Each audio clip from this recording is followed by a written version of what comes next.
Sure, yeah, and it's good afternoon where you are. Good afternoon. And we were just having a quick chat before we hopped on, and you are absolutely freezing cold over there at the moment. As And you can see. I was just about to say, you got your jumper, you got your winter woolies on. And here I'm in Brisbane, Australia, and at the moment we are having some much needed rain. And it's still 25 degrees, I think, or 24 degrees. So we're still in our summer clothes, which I love it. But gosh, I just love the rain. The grass, it just instantly lights up the green in the grass, and it just gets that fluorescent green about it again now that we've got the rain. So I'm loving it. And Queensland's a nice place to be because everything grows there. A little bit of water and boom, away it grows. Just goes. We needed it too. We needed it. So thanks for joining again this fortnight for our Leadership Lounge. We've started these. We've been consistently doing these now for a while, and we each fortnight we get on 5 o'clock Australian Eastern Standard Time, 7 o'clock UK time, and we just talk about leadership, what we're seeing, what we're observing. You are an amazing entrepreneur. You're an author of so many books, as well as doing a lot of leadership and executive and business coaching. So you see a lot of stuff. I do lots of work in this space as well, especially around group coaching, individual coaching, leadership development. And I was reading the Gallup survey. So I thought we touched on this a little bit last time. So I thought, let's have a chat about that this time. What do you think? I think it's a great idea. And we ran out of time last time. So I think it's a good way to start this one. Yeah. Yeah. Well, Gallup just released their 2022 survey results of employee engagement. And Gallup is a worldwide organisation that runs surveys in organisations around employee engagement, well-being, and, also retention. So they covered off on 3 different aspects in this report. I haven't seen the older reports. But one thing that surprised me, and I was sharing some insights to a group of leaders the other day, there were some results that came up for employee retention and attraction. Okay, so retaining plus also attracting, that employee value proposition. 49% of the people that completed the Gallup survey worldwide said they are currently looking for a different job to the one they have now. 49%. So that is like every second staff member that you've got in your organisation, and this is for everyone out there listening, one of them are looking for a job somewhere else. Or thinking about it, that's for sure. Yeah. Well, this one is actually, to what extent are you currently looking for a different job? Oh, so are they actively looking for actively looking for a different job? And not just thinking about it, they're actually looking. They're actively looking. So I think that's a bit of a concern, and I'm often working, and we know in many situations as well that people don't leave organizations, do they? They leave leaders. They don't leave good companies, they leave bad bosses. We know that. Yeah. So you think to yourself, okay, well, if we've got a problem with attraction and retention, then what I then started to go was, okay, well, what's the global engagement story around that? Because what I see a lot of, especially in organizations that I consult to, is what they call quiet quitting. Okay, so employees that, and you would know this, but just in case anyone in the audience hasn't heard of quiet quitting before, essentially what it is saying is that I'm just going to come in every day. I'm going to do bare minimum. I'm not going to put my hand up. I'm not going to do anything extra. I'm just going to do exactly what I get paid for, nothing more, and I'm out of there. Okay, so they're not even truly engaged.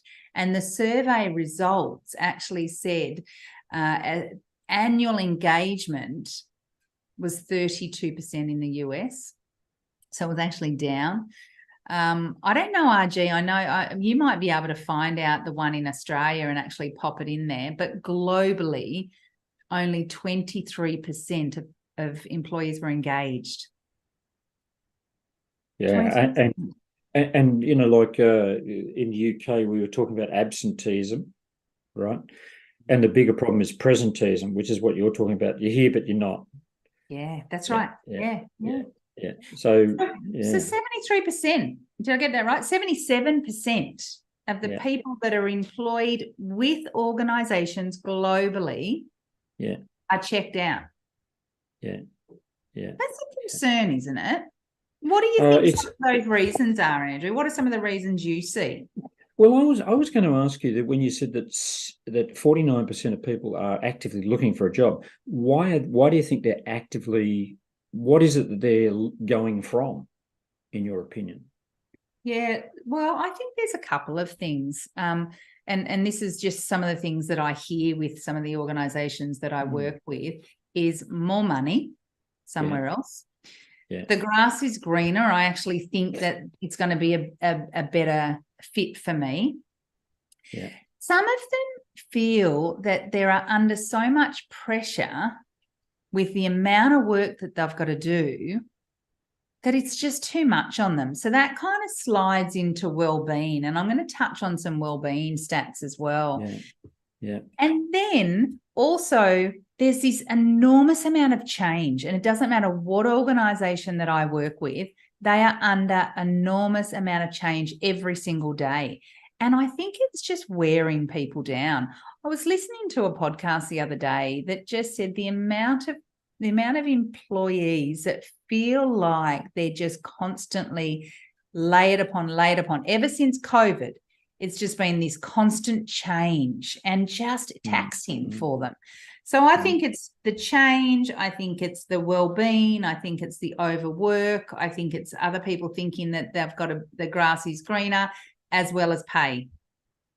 And all of those I agree with. And I'm just trying to think what's the common thread there. And one of the things that I often hear when people talk about why I want to leave is it's usually they're pointing to external things like the amount of work that I have to do, but if I actually look at somebody, and I'm coaching a couple of people at the moment where they would say I'm working 60 to 80 hours a week, right? Their day might start with maybe a 1.5 to 2 hour commute, and then they're going home as well. And what they then would do is, and it goes to your book, the things that they say, oh, it's this. I can't get people to do what I want them to do. I'm leading my team, but they don't really have very good delegation skills. And so, one of the things that you covered off in your delegation book was around I think it's the Eisenhower matrix, where instead of doing stuff it's urgent or important, they're doing stuff that's not urgent, not important. Yeah. And yet they don't see that. Yes. So they're caught up in that, and then they go, well, I want more money to do this, but already it's there. I mean, I've got a couple of execs where I think we talked about this last time, like they need a not to do list, because the way they actually do the work of people who get paid to do that work. Right. And yet they're part of that little cohort that are thinking, I need to go, if I go to a different job, that'll get better. Yes. And you're spot on. But they're going to take them to that new job. They're going to take themselves to that new job. Yeah. And I was even speaking to a leader today, and she was overwhelmed with all the work that she's got. And that's not uncommon. I'm seeing that in so many different people that I work with. So there was that moment where I said to her, I want you to sit down. I don't want you to open your computer. I just want you to have a blank piece of paper and a pen. And I want you to think about what are the priorities that you need to complete before the end of the week. Okay, so we're now Tuesday. Don't look at your computer. I just want you to think about the most important things, because sometimes we get so focused on all the emails in our inbox that it takes us away from the stuff that we should be working on. And I think, one of the things that I often talk into leaders about is that time to think. They're so busy being busy that they're actually not taking that time to think about, where are we going? Are we in the right direction? Are we hitting our goals? How's our people? How's our culture? How's our engagement? How's our well-being? How's our retention? All those types of things that leaders should actually, as at a strategic level, they should have their finger on the pulse with this sort of stuff. If the stats that I'm sharing at the moment, if people are going, wow, that's this opportunity for people to stop and reflect on this sort of stuff. How is my stuff? What? And, I'll touch on the wellbeing in a moment, but this is really important for everyone that's listening today and whenever they listen, actually, not just today, the importance of wellbeing, because as I said before, there is outside pressures, isn't it? Financial pressures, interest rates, labor shortages, which are putting more overwhelm on staff. They're overwhelmed at work, and then they go home and they're overwhelmed at home too.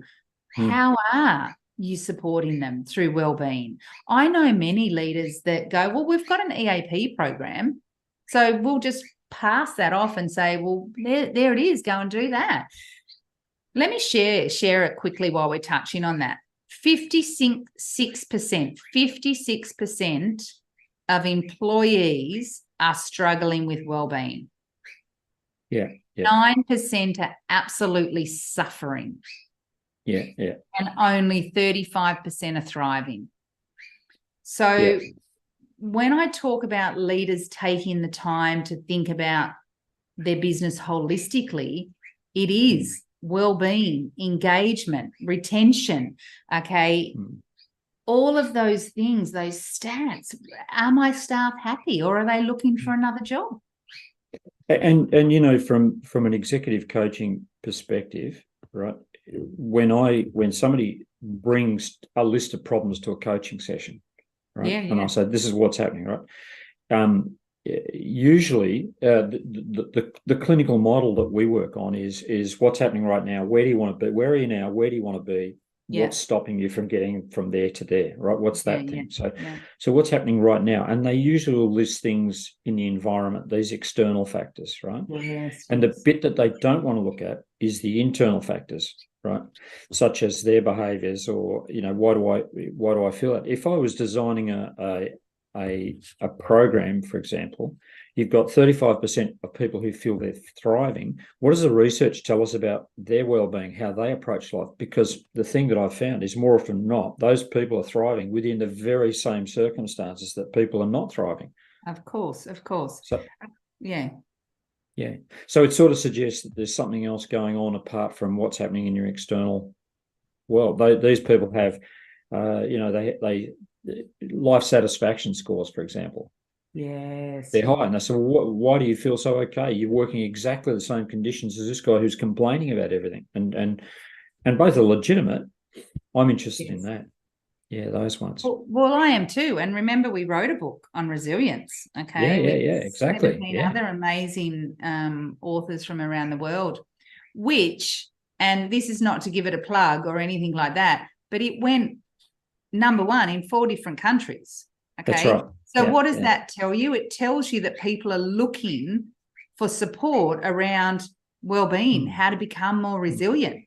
Okay. And yes, we can say, some people are more resilient than others. Okay. We know that. Okay. We know that there's more people that can get up after they've been knocked down. So I guess that definitely has an impact on why we're seeing some people thriving and some people that are struggling. Some people that are in that thriving might be more resilient. They might look more, if you think about that locus of control, what do I have control of internally? What don't I have control of externally? Which is another great way what you're kind of saying, isn't it? Is how's one thriving? How's one's just struggling? Yeah. And if someone's struggling, my usual question is usually they want to change everything. I want to change my job, right? I want to do this, but the challenge. I mean, the research tells us incremental gains, baby steps. So if you're going to do something around your well-being, it doesn't have to be massive. For example, it just might simply be you don't work on your commute home, or you don't do work when you get home. Yeah. Right? Yeah. And I mean, emails and digital makes it very addictive to go, I'll just bolt down some food and then listen, I'm going to just duck into the office for a little bit, and then an hour and a half's gone by, right? Yes. So I would say, I've got a couple of guys where I said, okay, I can tell you what to do. I know what you should do. I know exactly what you should be doing, but what do you reckon you might change? right? Yeah, That would just be small and incremental, something you could do like today. And I'm going to challenge people watching this. Think if this is resonating with you and you think, yeah, I need to change, I need to quit my job, I need to do something different.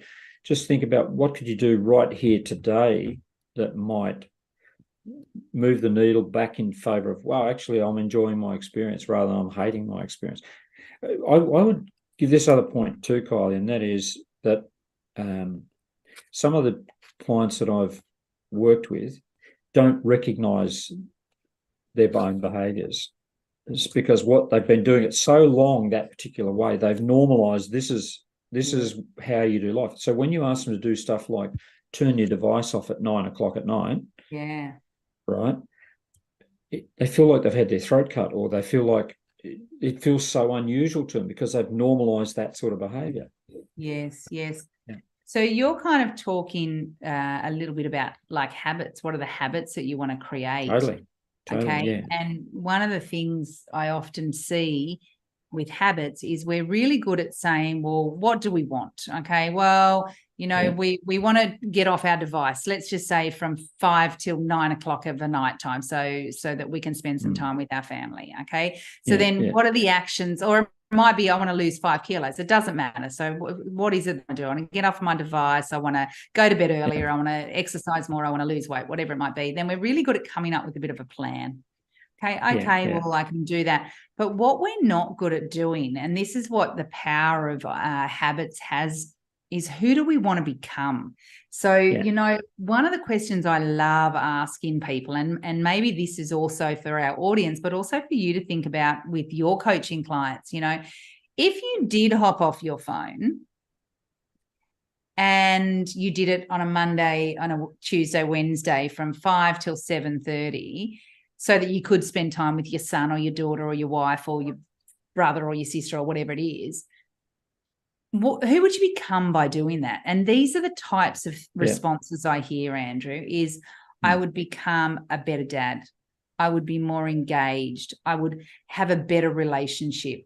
I would communicate more. I would feel healthier. I would feel more alive. I'd feel all of these things. So, this is it. What we do know around what you're saying is it's the 1%ers that make a difference, that make the results come through. So for those that maybe are disengaged, for those that do feel like they've got well-being, struggling or suffering from that, from an engagement perspective from the Gallup, then sometimes jumping ship isn't the answer.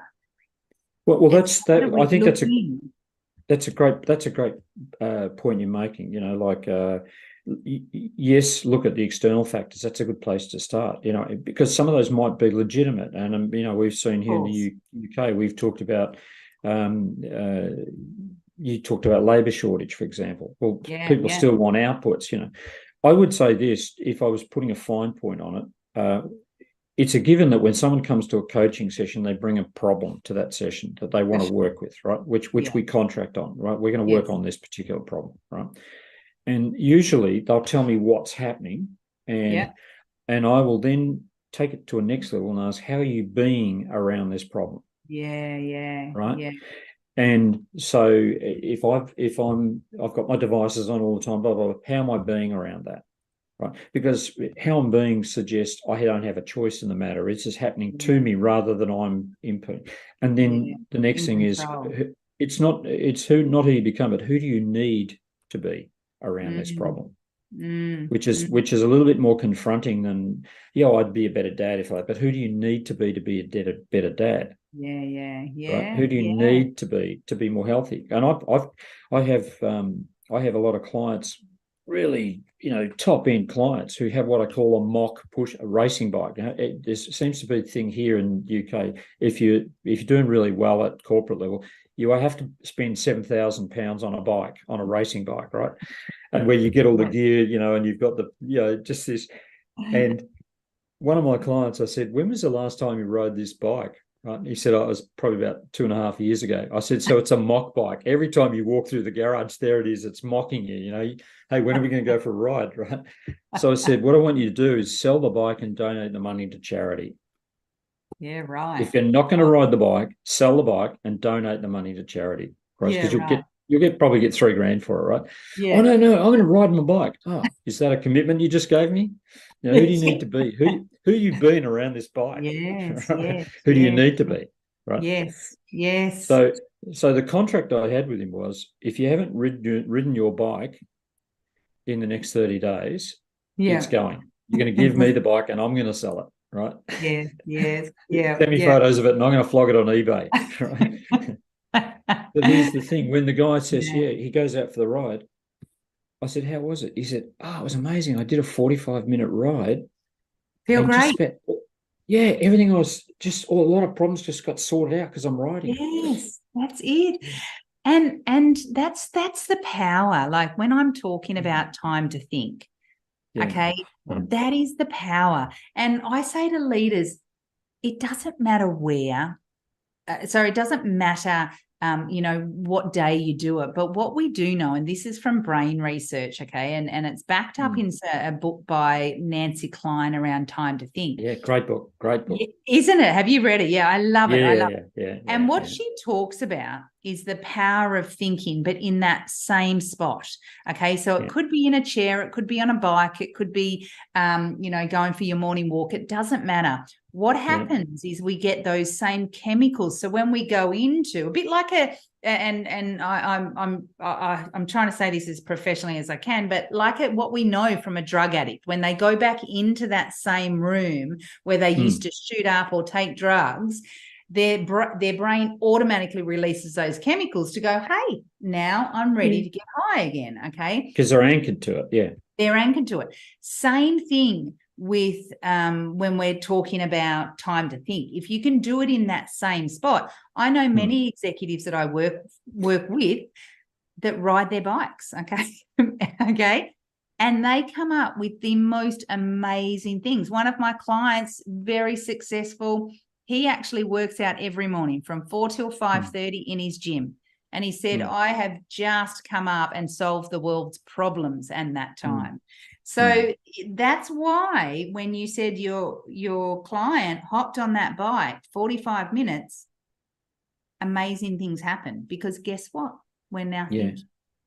Yeah, and that's right. And it's then to say, okay, that was good. So I would probably finish up on this point, that it's the basic performance plan for anything.